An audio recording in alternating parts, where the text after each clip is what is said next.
I wanted to show you one more important thing about arranging your layers and tracks to create the illusion of going in front of and behind something.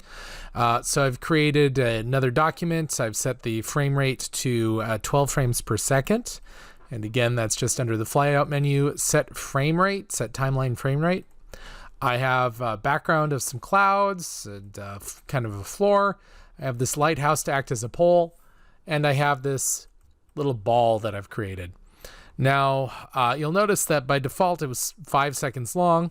So maybe you want to resize all of this. So, shift click and just grab it and drag it, right? So you can get like a couple of seconds. Nope, it's going to be one at a time. Welcome to Photoshop. This is a problem that has persisted amongst every version of Photoshop since they included the animation and then later timeline, which by the way came from a piece of software called ImageReady, which was used just for making GIFs. All right, now I've resized them all to just be 2 seconds long.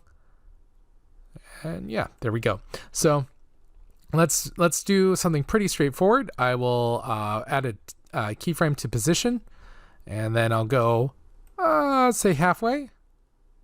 And I will put the ball over here. And then I'll come back over here. And I don't want the ball to go exactly back to where I was. I actually want it to be a little bit before.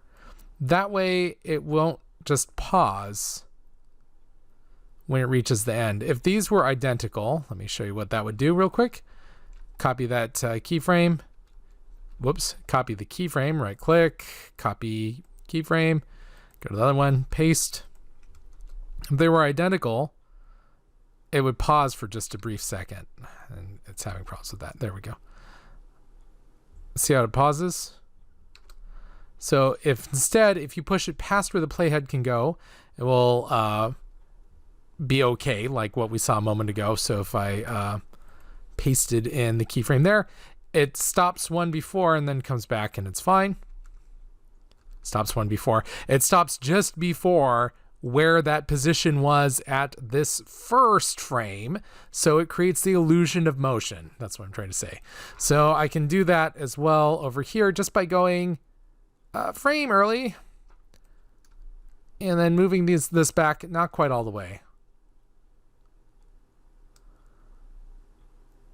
And you can see that that may not have been the best one. I'm actually going to move this back a little bit more.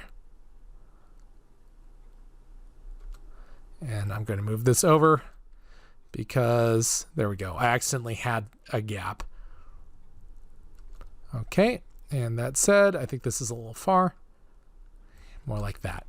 Okay, so this should create the illusion of motion, but right now it looks like it's just rolling in front of the lighthouse again and again. But what I'd like is for it to go behind the lighthouse on the way back. So what do I do to do that? Well, what I do is I come to the point that it would cross where I would feel behind the lighthouse, which would be right about here, because again, goes in front, starts to come back, and at this point on, it should be behind the lighthouse. So I'm going to split the ball right here. And then I'm going to put the ball, this first bit, below the lighthouse. And this second bit, I'll do it right here, above the lighthouse. I did that backwards. Sorry, my apologies.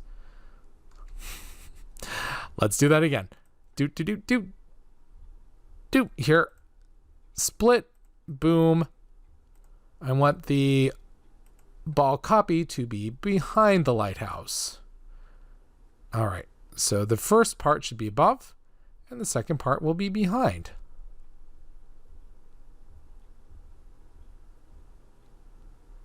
And that magic happens because the lighthouse is sandwiched between the first and second instance of the ball. See, this pole, the lighthouse, the ball where it's in front of the lighthouse is literally the layer above it. The ball where it's below the lighthouse, behind it, is literally the layer below it. That's it. So anytime you need something to pass in front of or behind, you'll need to split it up and move them around so that the thing that it's going in front of or behind or wherever is between the cut version of your object. The cut version of your object, yeah, that's about right. Between the cut, shall we say, clip of your moving object. And there we have it. We have a ball circling something. So keep that one in mind. That's pretty important. All right. I'll see you next video.